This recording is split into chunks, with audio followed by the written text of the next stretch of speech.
Hello दोस्तों, मैं हूं पंकज झा और आज मैं आप सबों के लिए वह बहुत ही आसान टॉपिक लेकर आया हूं, रिफ्रैक्शन ऑफ लाइट। ये लाइट चैप्टर का एक बहुत ही छोटा सा पार्ट है, बहुत आसान है, बेसिक है। लेकिन जब बेसिक हमारा स्ट्रांग होता है तभी हम अपने चैप्टर्स में आगे जाकर के अच्छा कर पाते हैं। तो इसलिए आइए समझते हैं इस आसान और छोटे से इंटरेस्टिंग टॉपिक को, रिफ्रैक्शन ऑफ लाइट। तो क्या है इसका डेफिनेशन रिफ्रैक्शन ऑफ लाइट का? So according to the definition, the refraction of light is when the light travels from one medium to another medium, it deviates from its original path. This phenomena is known as refraction of light. तो ये हमारा definition है refraction of light का। आइए समझते हैं इसको, क्या कहता है definition, meaning क्या है इसका। So when the light travels from one medium to another medium, मतलब जब लाइट एक मीडियम से किसी दूसरे मीडियम में जाता है। फॉर एग्जाम्पल, लाइट वाटर से एयर में जा रहा हो तब, या फिर वाटर से ग्लास में जा रहा हो, या फिर ग्लास से एयर में जा रहा हो। मतलब साफ है कि लाइट एक मीडियम से दूसरे मीडियम में जाना चाहिए। आपका फर्स्ट मीडियम कुछ भी हो सकता है और सेकेंड मीडियम कुछ भी हो सकता है। बात क्लियर है? तो light should travel from one medium to another medium. तो क्या करता है, when the light travels from one medium to another medium, like air to water, water to air, air to glass, बहुत सारा एग्जांपल हो सकता है। तो जब लाइट एक मीडियम से दूसरे मीडियम में जाता है तब it deviates from its original path, मतलब उसका जो ओरिजिनल पाथ होगा, मतलब ओरिजिनल पाथ क्या होगा, हम लोग पहले ही पढ़ चुके हैं कि light travels in a straight line, light हमेशा सीधी रेखा में ट्रैवल करती है। तो यहाँ कहता है कि it deviates from its original path, तो जो भी उसका स्ट्रेट लाइन वाला पाथ है वहां से वो डेविएट करेगा। So light will deviate from its original path when it travels from one medium to another medium. जब लाइट एक मीडियम से दूसरे मीडियम में जाएगा तो वो अपने ओरिजिनल पाथ से डेविएट करेगा। ये पॉइंट है जो हम लोगों को दिमाग में रखना है। जो भी उसका ओरिजिनल पाथ होगा, ओरिजिनल पाथ क्या होगा, जो स्ट्रेट लाइन ड्रॉ करेंगे हम लोग वही उसका ओरिजिनल पाथ होगा। तो अपने ओरिजिनल पाथ से जब लाइट डेविएट करता है तो इसी फेनोमेना को, this phenomena is known as refraction of light, और इसी फेनोमेना को हम लोग रिफ्रैक्शन ऑफ लाइट के नाम से जानते हैं। बहुत ही सिंपल कॉन्सेप्ट है, एक बार फिर से रिपीट कर देते हैं। आप जितनी बार सुनोगे उतना ज्यादा आपके दिमाग में बैठेगा, इसलिए हम बार-बार रिपीट कर रहे हैं इन बातों को। क्या है रिफ्रैक्शन ऑफ लाइट? तो रिफ्रैक्शन ऑफ लाइट है जब लाइट एक मीडियम से दूसरे मीडियम में ट्रैवल करता है, जब लाइट एक मीडियम से दूसरे मीडियम में ट्रैवल करता है, like water to glass, medium change हुआ, पहले लाइट वाटर में ट्रैवल कर रहा था, अब ग्लास में ट्रैवल करने लग गया, मीडियम चेंज हो गया। तो जब लाइट एक मीडियम से दूसरे मीडियम में ट्रैवल करेगा, so at the junction it will change its path. तो जो उसका ओरिजिनल पाथ है, जो स्ट्रेट लाइन उसका होना चाहिए था, अब ओरिजिनल पाथ वैसा नहीं रहेगा, अब उसका पाथ चेंज कर जाएगा। It will deviate from its original path. उसका जो भी ओरिजिनल पाथ है वहां से लाइट बेंड करेगा। किस तरीके से बेंड करेगा वो हम लोग आगे देखेंगे, बट अभी फिलहाल हम लोग इतना समझ लें, अपने दिमाग में बिठा लें कि जब लाइट एक मीडियम से दूसरे मीडियम में जाएगा वो अपना रास्ता बदलेगा। It will deviate from its original path, ये बात है। और इसी फिनोमेना को हम लोग क्या कहते हैं, refraction of light. Is this clear? चलिए ठीक है, अब आगे बढ़ते हैं कि अगर लाइट अपना मीडियम चेंज करेगा और फिर उसके अकॉर्डिंग अपना पाथ चेंज करेगा तो किस तरीके से पाथ चेंज करेगा, वो हमारा नेक्स्ट टॉपिक है, वो डिस्कशन करना है। तो आप लोग जैसा बोर्ड पे देख सकते हैं, हमने दो केसेस यहाँ पर लिए हैं, केस 1 और केस 2। तो लाइट जब एक मीडियम से दूसरे मीडियम में ट्रैवल करेगा तो दो केस हो सकता है। एक केस होगा कि फर्स्ट मीडियम जो है हमारा, मतलब इंसिडेंट रे जहां भी आ रहा होगा वो मेरा ऑप्टिकली डेंसर होगा। क्या होगा? ऑप्टिकली डेंसर होगा। और सेकेंड मीडियम जो होगा, मतलब लाइट जब मेरा इस मीडियम से दूसरे मीडियम में जाएगा तो वो मीडियम मेरा रेयर मीडियम होगा, ऑप्टिकली रेयर मीडियम होगा। ये ऑप्टिकली डेंसर मीडियम और ऑप्टिकली रेयर मीडियम का क्या मतलब है, ये हम लोग आने वाले समय में और डिटेल में समझेंगे। मतलब आई गेस 2-3 टॉपिक के बाद ही उसको हम लोग डिस्कस करेंगे, बट फिलहाल आप इतना समझ सकते हैं ऑप्टिकली डेंसर मीडियम जो होगा उसमें लाइट का स्पीड थोड़ा कम होता है और ऑप्टिकली रेयर मीडियम जो होगा उसमें लाइट का स्पीड थोड़ा ज़्यादा होगा। फॉर एग्जाम्पल अगर हम ग्लास लें तो ग्लास ऑप्टिकली डेंसर मीडियम है इन कंपैरिजन टू एयर। तो एयर आपका ऑप्टिकली रेयर मीडियम होगा, इसमें लाइट का स्पीड ज़्यादा होगा in comparison to glass. Glass में लाइट का स्पीड कम होगा और एयर में लाइट का स्पीड ज़्यादा होगा। तो जिस मीडियम में लाइट का स्पीड कम होता है उसे हम लोग ऑप्टिकली डेंसर मीडियम कहते हैं और जिस मीडियम में लाइट का स्पीड ज़्यादा होता है उसे हम लोग ऑप्टिकली रेयर मीडियम कहते हैं। तो ये दो बात आपको ध्यान रखना है, ऑप्टिकली डेंसर मीडियम क्या है और ऑप्टिकली रेयर मीडियम क्या है। ऑप्टिकली डेंसर मीडियम वो है जिसमें लाइट का स्पीड कम रहता है, ऑप्टिकली रेयर मीडियम वो है जिसमें लाइट का स्पीड ज़्यादा रहता है। इसका मास डेंसिटी से कोई लेना देना नहीं है, इस बात को हम अभी क्लियर कर दे रहे हैं। ऐसा नहीं है कि सर हम कोई दो एग्जाम्पल ले लेंगे और कहेंगे कि सर ये तो ज़्यादा डेंसर ऑब्जेक्ट है तो ये ऑप्टिकली डेंसर होना चाहिए, ये कम डेंसर ऑब्जेक्ट है तो ये आपका ऑप्टिकली रेयर मीडियम होना चाहिए। तो ये मास डेंसिटी से ऑप्टिकल डेंसिटी का कोई लेना देना नहीं है। मेक इट क्लियर, कभी कंफ्यूजन क्रिएट नहीं होने देना है। Is this clear? Optical density अलग चीज है और मास डेंसिटी अलग चीज है। ऑप्टिकल डेंसिटी लाइट के स्पीड पर डिपेंड करता है।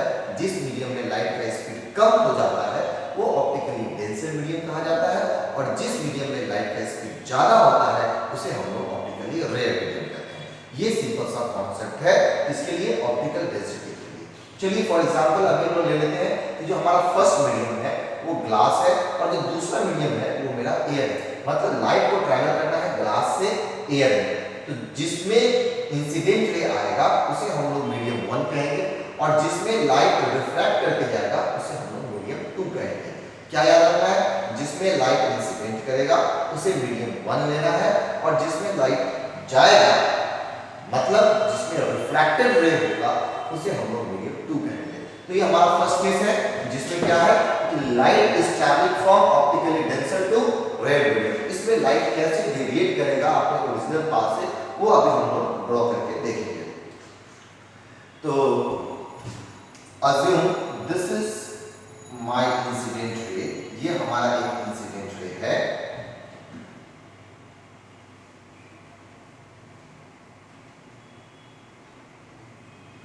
और ये इसका ओरिजिनल पाथ होना चाहिए, ठीक है। बट ये अपने ओरिजिनल पाथ पे नहीं जाएगा जैसे ये मीडियम चेंज होगा। अगर ये डेंसर मीडियम है और ये रेयर मीडियम है तो ये अपने ओरिजिनल पाथ से अवे डेविएट करेगा। It will deviate away from the normal. ये नॉर्मल है तो ये नॉर्मल से अवे जाएगा, दूर जाएगा। तो ये सिंपल सा हमारा एक डायग्राम है इंसिडेंट रे और रिफ्रैक्टेड रे का।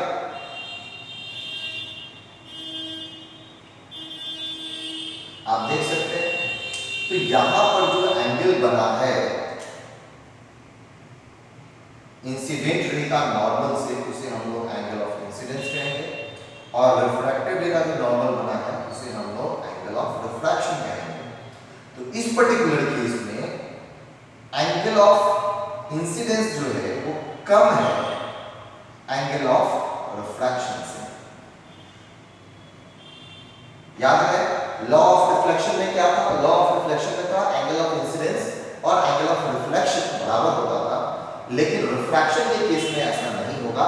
इसमें एंगल ऑफ इंसिडेंस और एंगल ऑफ रिफ्रैक्शन दोनों अलग अलग है। कभी एंगल ऑफ इंसिडेंस बड़ा भी हो सकता है एंगल ऑफ रिफ्रैक्शन से, कभी एंगल ऑफ इंसिडेंस छोटा भी हो सकता है एंगल ऑफ रिफ्रैक्शन से। इस पर्टिकुलर केस में हमारा एंगल ऑफ इंसिडेंस छोटा है एंगल ऑफ रिफ्रैक्शन से। कब? जब लाइट हमारा ट्रैवल करेगा optically denser to rare medium. Is this clear? तो आप लोग इस बात को अपने दिमाग में बिठा लें कि जब लाइट ऑप्टिकली डेंसर से रेयर मीडियम में जाएगा तो तब जो रिफ्रैक्टेड रे है वो मेरा नॉर्मल से अवे डेविएट करता है, ठीक है। सिंपल सा कॉन्सेप्ट है। आगे बढ़ते हैं सेकंड केस की तरफ। इसमें लाइट को रेयर से डेंसर मीडियम की तरफ जाना है, रेयर मीडियम से डेंसर मीडियम मतलब फर्स्ट मीडियम मेरा एयर है, सेकेंड मीडियम मेरा ग्लास है। तो एयर मेरा रेयर मीडियम है, ग्लास मेरा डेंसर मीडियम है। फर्स्ट मीडियम में हमारा इंसिडेंट रे होता है, तो चलिए हम लोग इंसिडेंट रे को ड्रॉ करते हैं। So this is my incident ray और ये इसका ओरिजिनल पाथ है। तो ये ओरिजिनल पाथ पे तो जाएगा नहीं, ये थोड़ा सा नॉर्मल की तरफ बेंड कर जाएगा, ये नॉर्मल की तरफ बेंड कर जाएगा। ये मेरा इंसिडेंट रे है और ये मेरा रिफ्रैक्टेड रे है।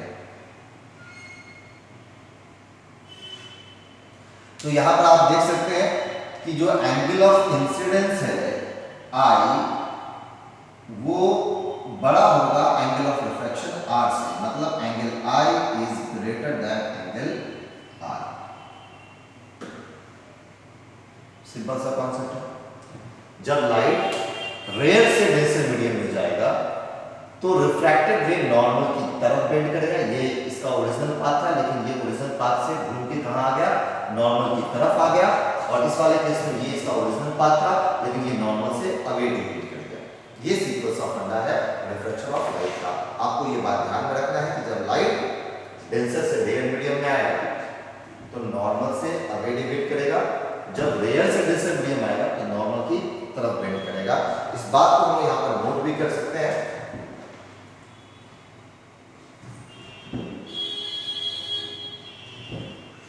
When light ray travels from optically denser to rare medium,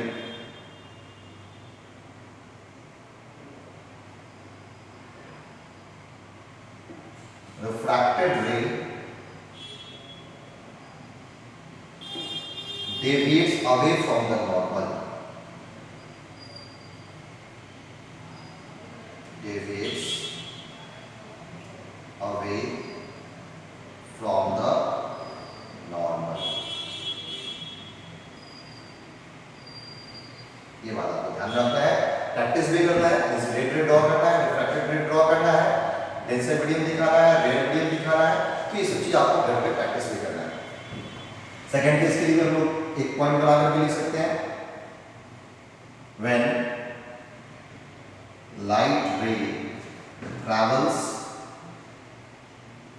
from optically rare to denser medium,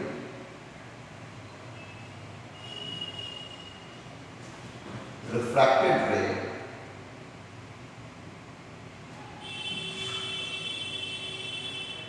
bends towards the normal,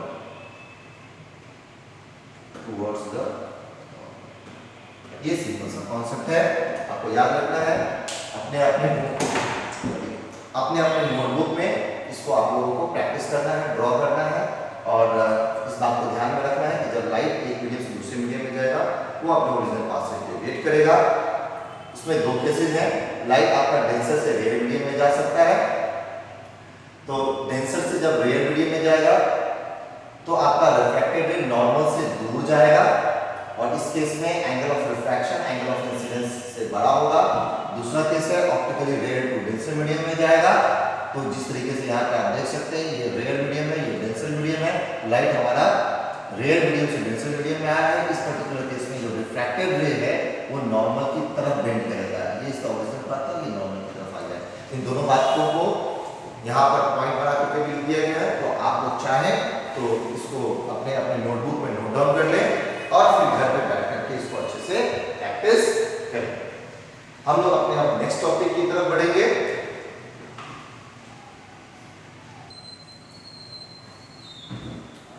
तो हमारा नेक्स्ट टॉपिक है रिफ्रैक्टिव इंडेक्स। बहुत ही इंपॉर्टेंट टॉपिक, इस पे बहुत सारा क्वेश्चंस पूछा जाता है। और आगे भी जब हम लोग पढ़ेंगे रिफ्रैक्शन ऑफ लाइट तो उसमें रिफ्रैक्टिव इंडेक्स का बहुत इंपॉर्टेंट रोल प्ले होता है। समझना है इसको, बहुत आसान है। तो हम डिफाइन कर लेते हैं सबसे पहले रिफ्रैक्टिव इंडेक्स है क्या। सो refractive index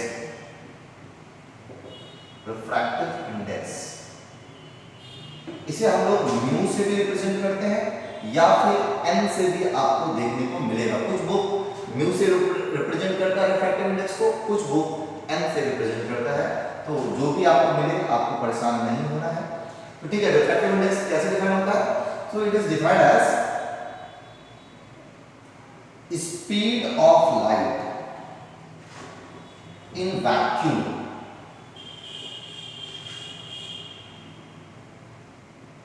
upon speed of light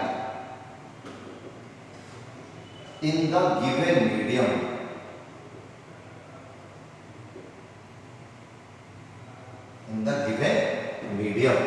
so speed of light in vacuum by speed of light in given medium। अगर इसको हम सिंबल के फॉर्म में लिखेंगे तो लिख सकते हैं mu equals to C upon V, जहां सी क्या है, speed of light in vacuum. और इसका वैल्यू कितना होता है सी का, आप लोगों को पहले से पता है, अप्रॉक्सीमेटली 3 × 10⁸ मीटर पर सेकेंड। और v क्या है, तो v है मेरा speed of light in the given medium. जैसा कि हम लोगों को पहले से पता है, थ्योरी ऑफ रिलेटिविटी कहता है कि पूरे यूनिवर्स में किसी भी चीज का स्पीड, लाइट का स्पीड जो वैक्यूम में होता है उससे ज्यादा नहीं हो सकता, मतलब लाइट की स्पीड से ज्यादा नहीं हो सकता है। और लाइट का स्पीड भी जो है वो वैक्यूम में सबसे ज्यादा है। बाकी किसी भी दूसरे मीडियम में लाइट का स्पीड वैक्यूम के स्पीड से कम होगा। मतलब v क्या है, speed in any medium, speed of light in any medium. और as we know v is always less than c, v is always less than c। तो अगर v हमारा c से कम है, छोटा है, डिनोमिनेटर हमेशा न्यूमरेटर से छोटा है, मतलब कि रिफ्रैक्टिव इंडेक्स हमेशा बड़ा होगा 1 से। किसी भी दूसरे मीडियम के लिए रिफ्रैक्टिव इंडेक्स हमेशा 1 से बड़ा होगा। For any medium refractive index is always greater than 1। ठीक है, तो इसको हम लोग एक पॉइंट बना करके लिख लें, फॉर एनी मीडियम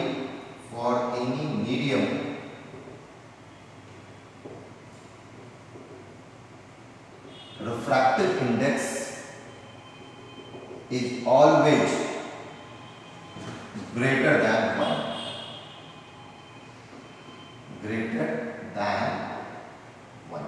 ये ध्यान रखना है।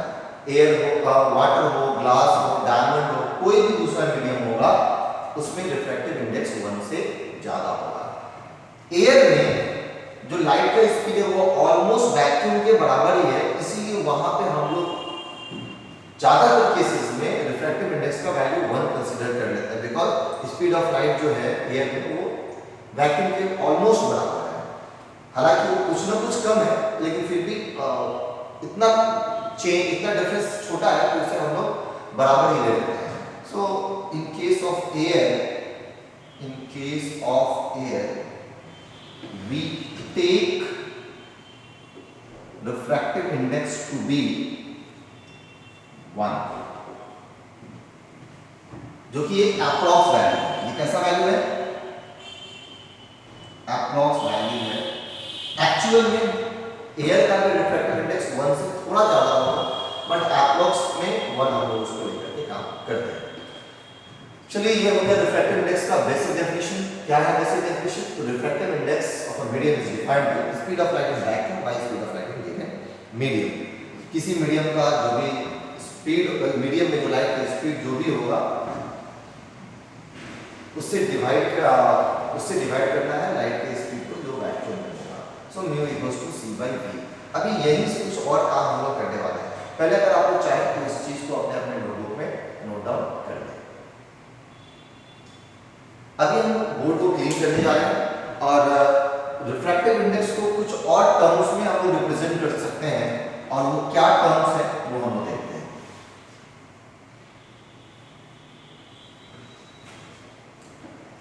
तो as we know, speed of given by c equals to nu into lambda, nu naught into lambda naught. ये क्या है? फ्रीक्वेंसी है। कहा? तो वैक्यूम में है, फ्रीक्वेंसी इन वैक्यूम। और ये क्या है? ये वेवलेंथ है हमारा। ये सब हम लोग इंट्रोडक्टरी क्लास में ऑलरेडी देख चुके हैं। वेवलेंथ है इन वैक्यूम। उसी तरीके से v को भी हम लोग लिख सकते हैं new naught into lambda m। New not क्यों लिखा है यहाँ पर? क्योंकि फ्रीक्वेंसी मीडियम चेंज होने से बदलता है नहीं, तो जो फ्रीक्वेंसी वैक्यूम में है वही फ्रीक्वेंसी हमारा गिवन मीडियम में भी होगा। So frequency never changes. So frequency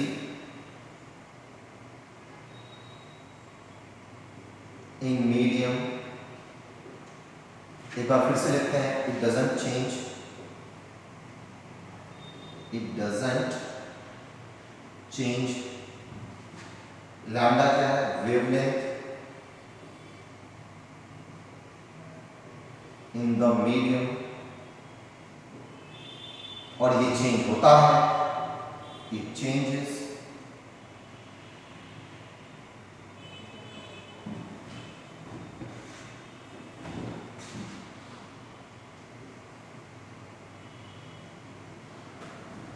तो यहां पर क्या लिख सकते हैं? Mu equals to nu naught lambda naught upon nu naught into lambda m। So nu naught cancel हो जाएगा और आपके पास बचेगा mu equals to lambda not by lambda m। तो ये भी रिफ्रैक्टिव इंडेक्स का एक फॉर्मूला है जो यूज में आता है। दोनों ही इंपॉर्टेंट है, mu equals to c by v और mu equals to lambda not by lambda m। Lambda nought क्या है? वेवलेंथ इन वैक्यूम, और लैम्डा m क्या है? So wavelength of the same light in the given medium. तो इस तरीके से हम लोग रिफ्रैक्टिव इंडेक्स को डिफाइन करते हैं।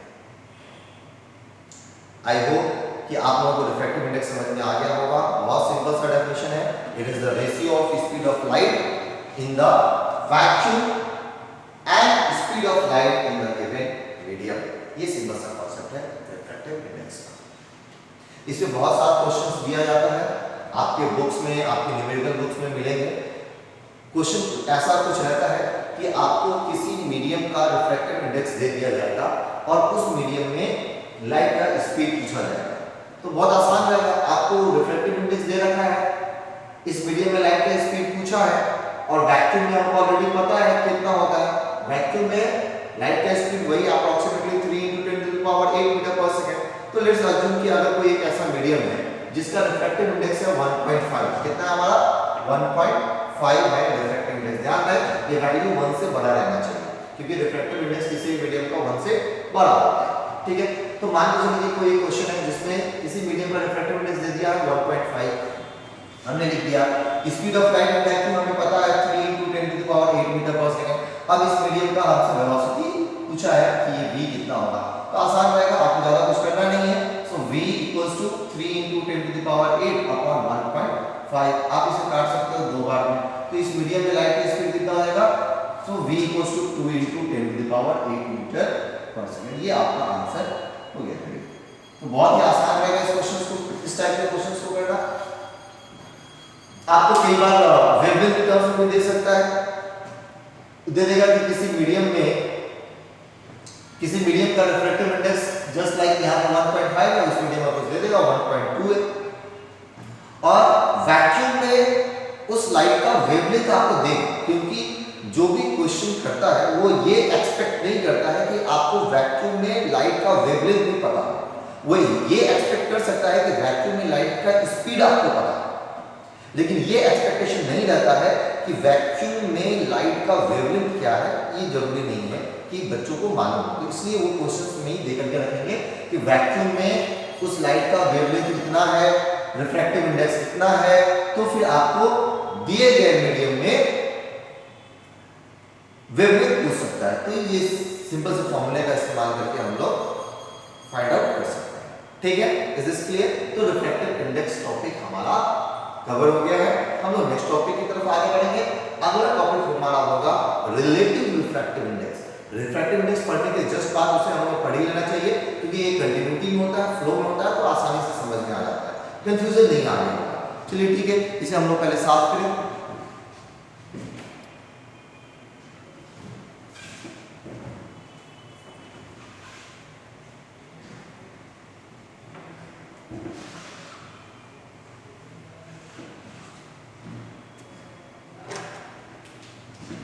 तो हमारा नेक्स्ट टॉपिक है relative refractive index.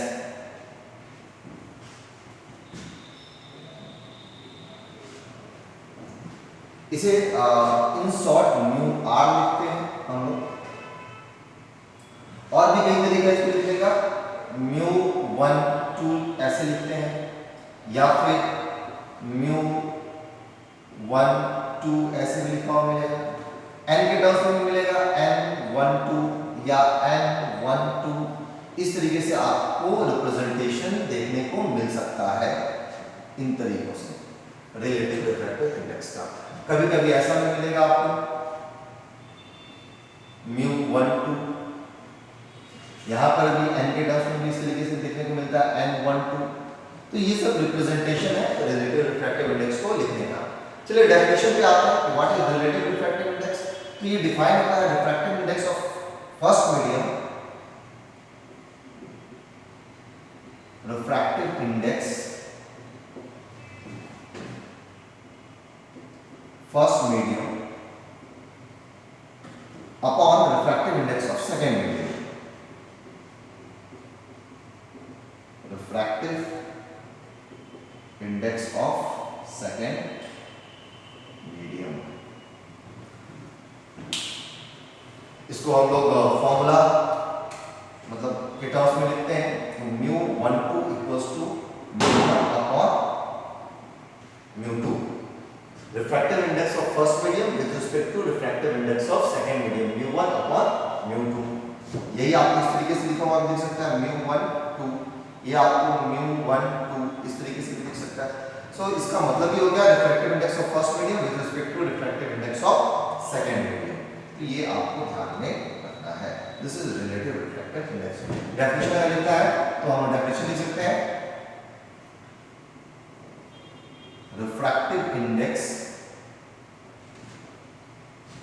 Of first medium with respect to refractive index of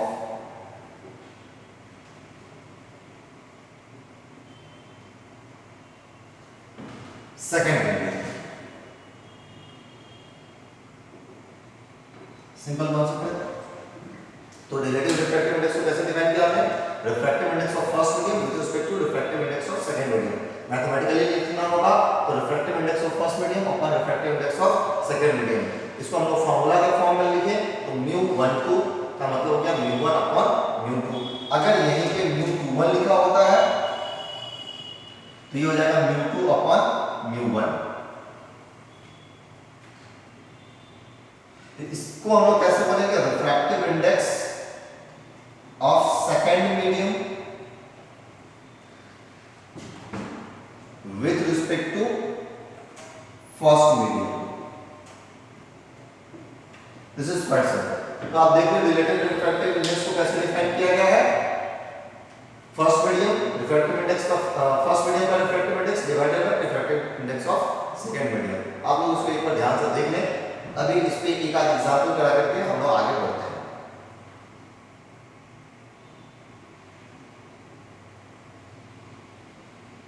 तो अगर हो गया है तो अभी हम लोग कुछ एग्जांपल करेंगे और फिर देखेंगे।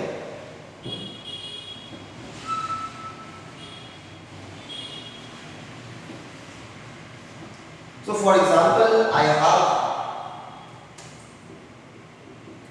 two mediums। तो एक है मीडियम A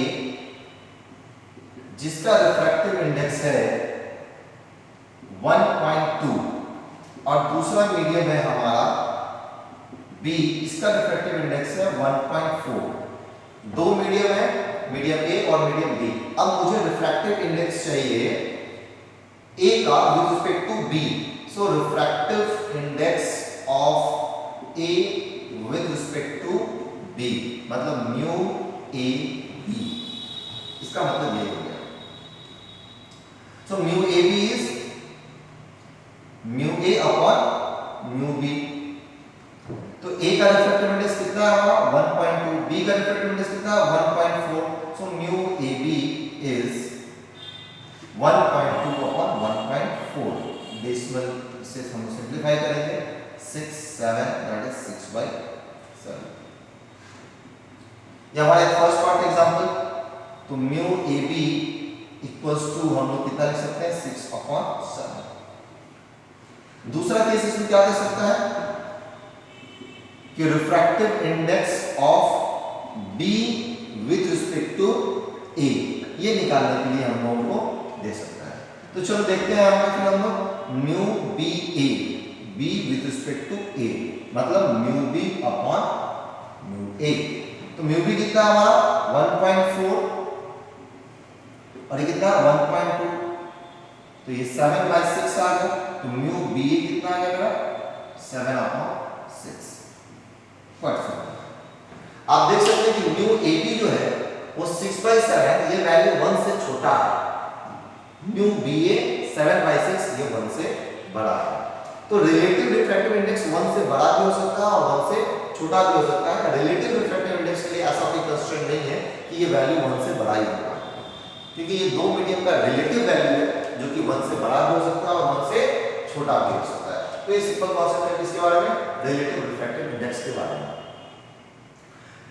तो ये बेसिक डेफिनेशन था जिसका हम लोगों ने देखा है। अब रिलेटिव रिफ्रैक्टिव इंडेक्स को कुछ और टर्म्स में भी देखा जाता है, जैसे स्पीड ऑफ लाइट के टर्म्स में देखा जाता है, जैसे वेवलेंथ के टर्म्स में देखा जाता है। तो अभी हम लोग नेक्स्ट चैप्टर देखेंगे कि रिलेटिव रिफ्रैक्टिव इंडेक्स को हम स्पीड ऑफ लाइट के टर्म्स में कैसे लिखते हैं या फिर वेवलेंथ के टर्म में कैसे लिखते हैं।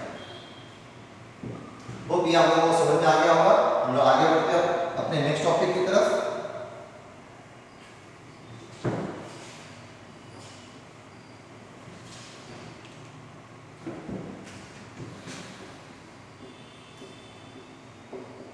Relative refractive index equals to μ1 by μ2।